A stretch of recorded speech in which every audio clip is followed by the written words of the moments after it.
Thank you, Don. I thought you were just going to say that in our time working together as, on the ACR Commission and with the RDCs, they were some of the really challenging times, particularly with the RDCs. So thank you, everyone. It's really great to be up here in Darwin. And what I'm going to do is take you through a bit about my role, because I gather many of you would not have heard of the Special Representative for Australian agriculture. I'm also going to look at some global challenges, and I think Greg touched on some of those. I'm going to reflect on some of the conversations I've been having around the world, and then I'll actually say what does that mean in the Australian context, and then I'll look at some of the opportunities. So, as Don said, I'm the first Special Representative for Australian agriculture. I was appointed last year in November, of course by the previous government, but I have been endorsed by the current government. It is a government appointment, but I'm an industry voice. And that's quite unique. There is no other country in the world apart from New Zealand that has anything similar at all. It's essentially a trade envoy role, but the difference between my role and New Zealand is my New Zealand counterpart works mostly on bilateral work, whereas I'm more in the multilateral sphere. So I leave the bilateral negotiations up to Department of Foreign Affairs and Trade. I sit within the agricultural portfolio, and I very much focus on providing that industry voice into very high-level government negotiations and discussions. And I get access where generally industry doesn't get access. When I was first told about the role, I did question, did we have a need for such a role? But I can tell you that I've actually found that it's really made a difference, and certainly the influence we can have. Importantly, I amplify the industry voice, and I will come back to that when I talk about domestic engagement. It is about really showing our commitment to the rules-based system, the multilateral institutions, free and open trade. It's also about making sure that I can share what I'm hearing with our industries back here in Australia, but also take what I'm hearing and feed that into other fora, and also building alliances with like-minded countries. So, of course, we've all heard about the 3 Cs, COVID, conflict and climate, and we also know that there's a 4th C, cost of living, and we've seen that come through in the prices of food, of course, fuel and fertiliser. And the impacts that we've seen from COVID at first in terms of supply chain, and then the conflict in terms of fertiliser prices, energy constraints, has really been quite significant, and that's put a really big squeeze. At the same time, we're seeing really big constraints in terms of how we're trading, and particularly with some of our trading partners becoming more prescriptive and certainly more focused in terms of being protectionist and being quite ideological. We also know that we've got a growing population, and so we're going to see significant increases in population by 2050, and most of that growth is going to come in Asia and Africa. And of course, that's where food is already scarce, and it's only going to become worse. So in terms of food security, this real pressure that's going to come from population increases is only going to get bigger and bigger. We also know that the impacts of trade will actually also have those consequences in terms of food security, because that increasing world demand will continue to put pressure, and Australia will be one of those countries, given that we export around 70% of our domestic produce. The other thing we're seeing are non-tariff barriers. Now, what are these? These are the sort of barriers that we see come in a trade context that aren't tariffs. They're not about putting taxes or additional costs onto products in order to protect them. It is about other ways, such as having really tight standards that other countries can't meet, which means that we get locked out. And that is a real concern for Australia. We're seeing that happen more and more in countries around the world, where some of these standards are getting very prescriptive. They're getting to the stage where we are really worried about some of those standards because they will lock us out of markets. And if they lock us out of markets, that has huge implications for us. And we're really seeing that coming from countries and blocs such as in Europe. And I will come back to that. So I thought I'd share with you some of what I've been hearing, and I'm not going to make an apology for, as Beth did, about the fact that I do appear in many of these photos, and it does look like a great trip, but I can assure you they worked me very hard when I'm overseas. My first trip this year in this role was to Europe. I started off in the UK, where I met with many politicians, House of Lords and House of Commons, around the UK Australia Free Trade Agreement. And I actually got hammered on our animal welfare practices. And that was my first insight into what other countries think of Australia and Australian animal welfare practices. We know we're really good at our animal welfare practices. And as a farmer myself, I know I say if I don't look after my animals, I won't have a business because we're not subsidised here. So no one's going to cover our backsides if we don't actually make our businesses run. That's not the way we're seen. And I'll give you an example outside of this sector, but I got questioned, I got scrutinised on mulesing practices in sheep. And I got asked a question, how much lamb are we going to get from mule sheep? And my response was probably not much because we mule our wool sheep, not our meat sheep. And you could see from their faces that they didn't know the difference. So I did have a wonderful time explaining to them the difference between meat sheep and wool sheep. And then I thought I'd take them through the fact that our climatic conditions are a bit different. We get very hot here, we get flies, we get fly strike, we get maggots. And in terms of animal welfare, it's probably far better to remove the skin from the breech of a sheep than it is to see them die a slow, painful death from fly strike. They were really appreciative of this, and I think this was the first insight I had into how this role can actually make a difference.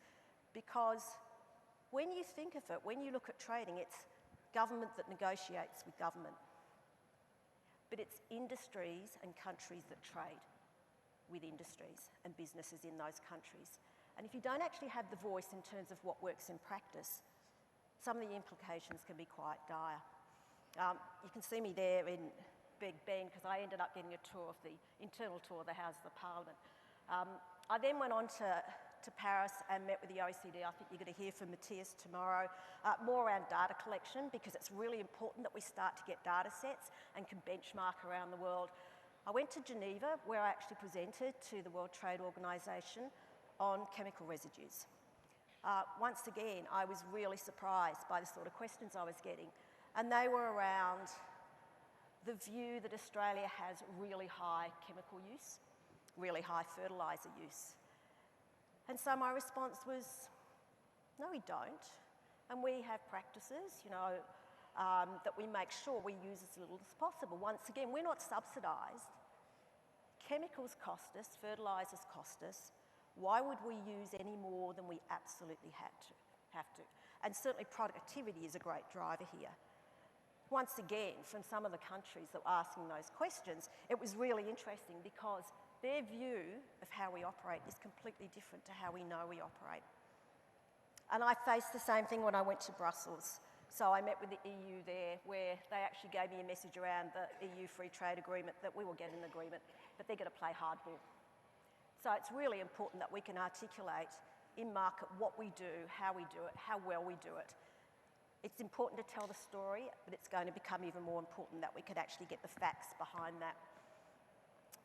More recently, I went to the US and New Zealand. It's probably fair to say the US is a bit where Australia has been in the last few years in terms of global engagement, and that is missing at the table.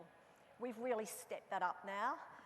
The US, we still haven't seen from the Biden administration any real commitment around agriculture and trade. I hope to go back there next year and really see if we can get them to be more engaged. Certainly around the opportunities around ASEAN, and the G20 may give us some opportunities next year. But when I was in the US, I also had a chance to go on farm, and that's where I saw firsthand the impact that subsidies can have on farm. I went to a mixed farming. They had a steer enterprise, fattening, so essentially a feedlot, and they also had a turkey shed. And I asked them about the turkey shed. It just seemed an interesting diversification. And they said, well, fertilisers got so expensive, we thought we'd grow our own fertiliser. And I'm looking at all the infrastructure, massive sheds like this, and thinking there's millions of dollars in this. I don't know how you make it pay. Until someone explained to me that but for the subsidies, it wouldn't pay.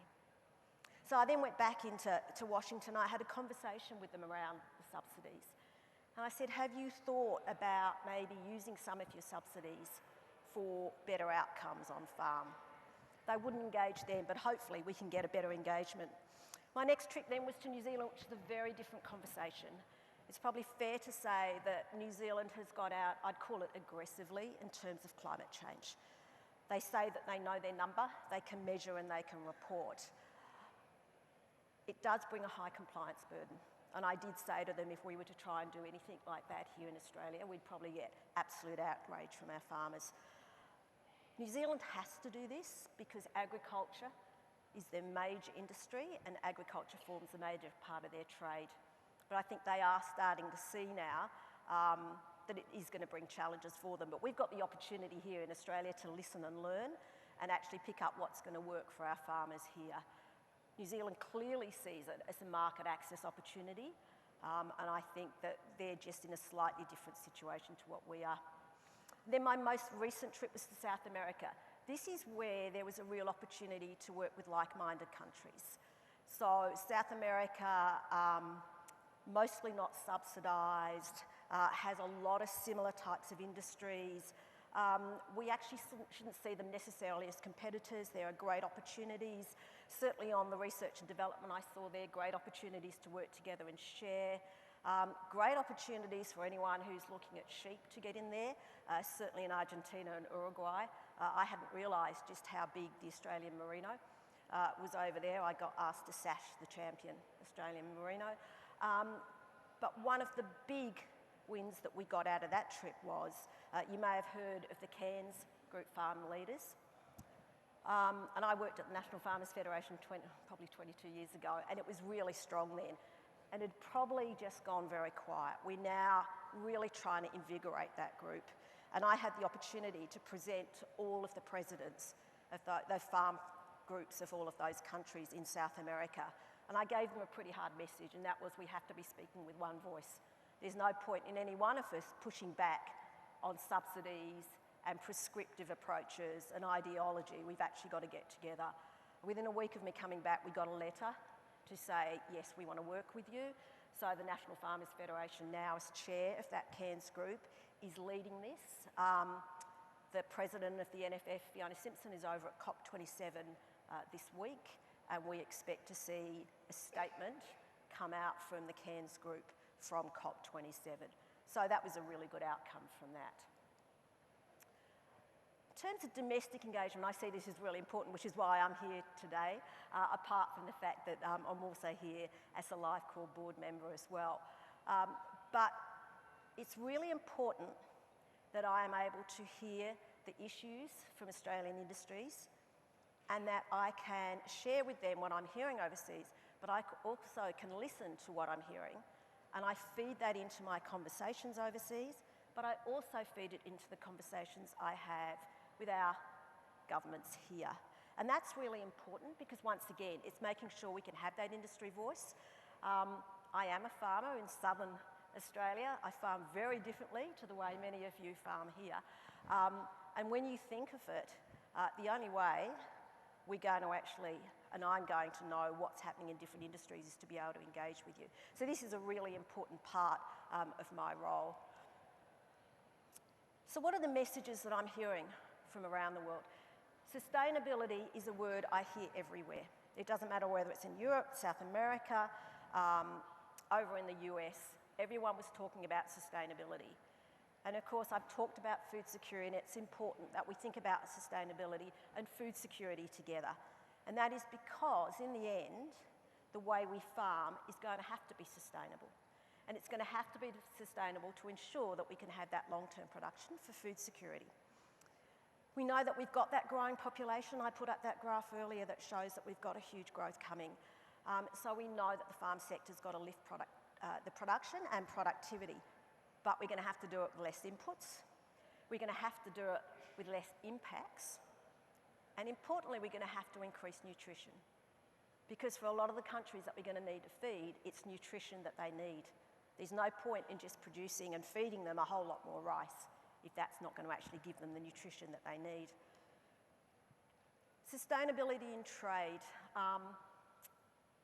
This is where I think that we're going to be able to go quite hard now. And certainly the way Australia's engaging with organisations such as the WTO, We are really looking to lead here and push back on what we're seeing as very, very tough processes coming our way. We're saying domestic policies should not impact and restrict trade. We've got to have open and transparent trade and no one size fits all. What we're seeing in Europe is really concerning for us. What we're seeing in Europe is coming through the Green Deal, and that is the way that Europe farms and the way that they want to set the standards that they want to pose on the rest of the world. And that is why it is so important that we can articulate to them that that is not the way that we need to do it. There needs to be flexibility, there needs to be recognition that there's no one size fits all, that the way we farm here in Australia is very different to the way they might farm in France. We have different production systems, different climatic conditions, we have different ways of operation. Just between different parts within a state is very different. So of course it's going to be different across the globe. So we've absolutely got to be able to push back on this. And it's something that you'll see Australia get very vocal about, and that's why it's really important that we can have other countries like we've been able to do with South America to get behind us and say, let's really start pushing hard on this. And my next visits now will be focusing in Asia, once again on Ken's group countries, but then some of the others to say, how do we start to speak with one voice? Sustainability in agriculture is going to be really, really important. You'll hear people starting to talk about food systems, and that's because it's becoming important to talk about sustainability throughout the whole supply chain. There's no point in us just being sustainable behind the farm gate. We've actually got to make sure that we can consider the whole supply chain, something that the live export industry, of course, is much more across, given how important that supply chain is. When it comes to subsidies, I'm really starting to use the language of repurposing. And I've got that from some of the discussions I've had with some of my colleagues, particularly on the ACR Commission, and that's the Australian Centre for International Agricultural Research. And we have a policy advisory committee that's made up of people from many of the Asian and African countries. And I had a conversation with our Indian counterpart, and then I was in Vietnam recently. And for them, and we heard Greg say it, climate change and so sustainability isn't so important for them, but food security and food safety is. So a way that we might be able to do this in terms of subsidies is have a discussion with some of those countries that are very heavily subsidised. India is incredibly heavily subsidised. But is there an opportunity to repurpose some of their subsidies for better food safety outcomes? They have very heavily subsidised chemical use, and they're starting to see really adverse impacts in the health of their people. They will be concerned about the health of their people. So we've just got to find another way to skin this cat, because we've been going at this for so long within the WTO. We haven't been getting in results following the Uruguay round and the Doha round. So I think that it's really important that we can look at this. Same for animal welfare. There are opportunities to say, can we actually ask countries to think about how they can divert some of their subsidies in getting better animal welfare outcomes. But importantly, it's always got to be underpinned by science and evidence. When I was in Washington, I actually got confronted by a member from the European Commission who said, science and evidence isn't what it's all about. We've got to think of the consumer. And my response was, the consumer is really important. We know that the consumer drives demand. And of course, as suppliers, we need to fill that demand. But we've got to have a single source of truth. And what we see coming from consumers, particularly through social media, is a whole lot of different truths. And that confuses and crowds the space. And I saw this very clearly in Europe, where the NGOs over there have such a strong voice, and they crowd out the facts. I had to correct so many mistruths and misinformation when I was over there. And so it's really important that we can start to get more truths into the marketplace so that we are countering what others are trying to say. In terms of support, whenever anyone says, but Australia does provide support, I'll say yes, we do. And of course, one of the ways that our government here provides support is through the matching dollar for the research and development corporations, of which, of course, LiveCor is one.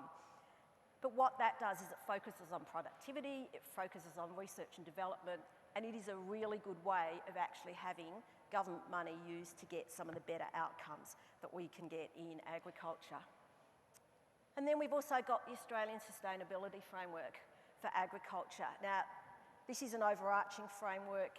Each of the industry sectors have their own sustainability framework. You would have heard of the beef sustainability framework and the sheep sustainability framework. The important thing is that all industry sectors are on a pathway in terms of sustainability. Some are further ahead than others, but that we all need to be on that trajectory, because it was going to become increasingly important that we need to demonstrate sustainability credentials, and that we will need to move from the good story to the actual facts that sit behind that. And I can't miss the opportunity to say that we need to tap into all of the resources that we have. When I go in market, particularly in some of those developing countries, women, of course, are a very important resource. We have that as half of our population here. We have a huge number of women and young people that work in this industry sector, and I think it's really important that we can utilise that. So thanks, Don. I'll finish there, and let's go to some questions.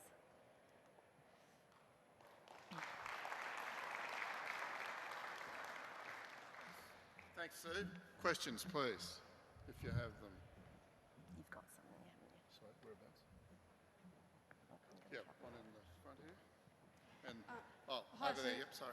Billy Marshall from Imperial Bovine. It's been touched on a bit today about our social licence, and obviously how the export industry and the Australian agricultural industry is seen just in the eyes of Australians, and I guess the uneducated, city lifestyle that we're seeing. It's quite concerning, I found, for you to raise it on an international level, that obviously other major countries we're trading with are also uneducated about how our practices work. Yep. After your last 12 months, what's your approach moving forward to help promote and improve our social licence with international countries and better promote our agricultural industry here? Yeah, thank you for the question. And I hadn't realised just how challenging that was going to be until I started to go in market myself and actually see and hear it from a whole range of different people. So I think when you look at our industry sectors, and I'm looking at the peaks and the RDCs, there is a lot of effort put in terms of communications. And I think one of the areas we really need to focus on communicating with is not to the converted, but to the masses. So quite often, and I had this conversation on Landline, a few weeks ago, and that is, I said, I'm happy to come on Landline, but I'm talking to the converted. We've actually got to get our message as mainstream as possible, and we've got to find ways of doing it, and we've got to find ways to connect. I'm no marketing expert, but I think that's really where we've got to put our effort, because we're all on the same page. Everyone in this room is on the same page when it comes to the messaging there. We're not the ones we need to be telling, so I do think a bigger effort has to go there, and certainly making sure we can find ways to get in country. There was another question. Hi, Sue. I'm Sarah Hyland from Meat and Livestock Australia, and I run the Sheep Sustainability Framework, or as I like to call it, chops and frogs. Yes, it's red meat and wool, yeah. Anyway, my question was, you've spoken quite a lot today about the data, the information, the truth that underpins the story that we tell about what we make and sell. Were you able to use the beef and sheep sustainability frameworks to demonstrate that in your discussions overseas? I certainly was able to use the beef sustainability framework. The sheep sustainability framework was launched before I went to South America, and I'd come back from the US, so I'm certainly going to be able to use that now. I'm starting to put in slides that actually demonstrate that. So the way I talk about it when I'm in market is I'll put up a slide about the Australian Sustainability Framework, then I will give some examples of what different industry sectors are doing, so that's where I'll use beef and I'll use sheep. And for me, it's always important for me to use beef, given I'm a beef cattle farmer, so I can, I can relate to that, and I know about it. But then I'm starting to give examples that come on farm where there's actually been data collection, and I'll say this is where we're actually moving. So what I'm trying to demonstrate is a trajectory. The data is going to be really challenging. And so what we're now doing is having some conversations with different organisations to say, how can we capture the data so that when we start to get other markets say, can you demonstrate this? We're going to be able to give them examples and say, yes, and here are the data sets, and this is how we can actually do this. And then actually have that as being a way that we can set best practice for other industry sectors.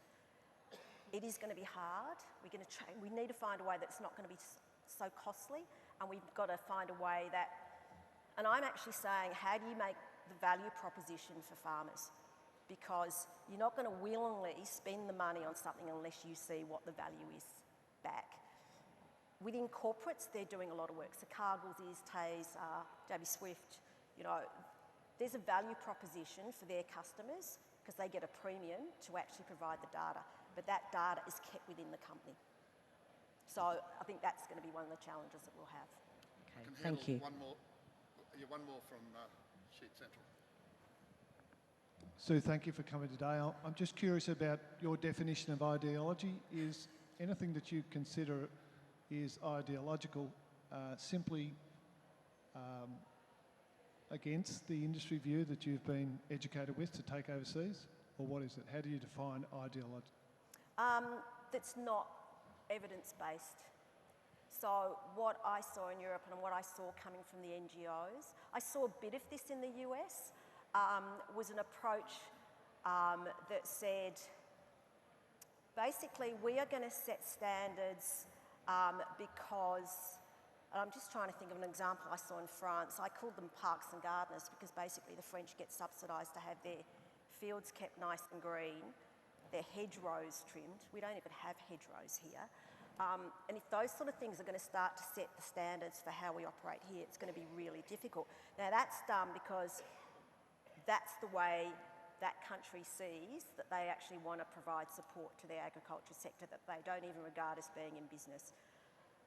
So when I talk about ideology, I'm contrasting it with an evidence and science-based approach to say that where's the truth, where are the facts that underpin this.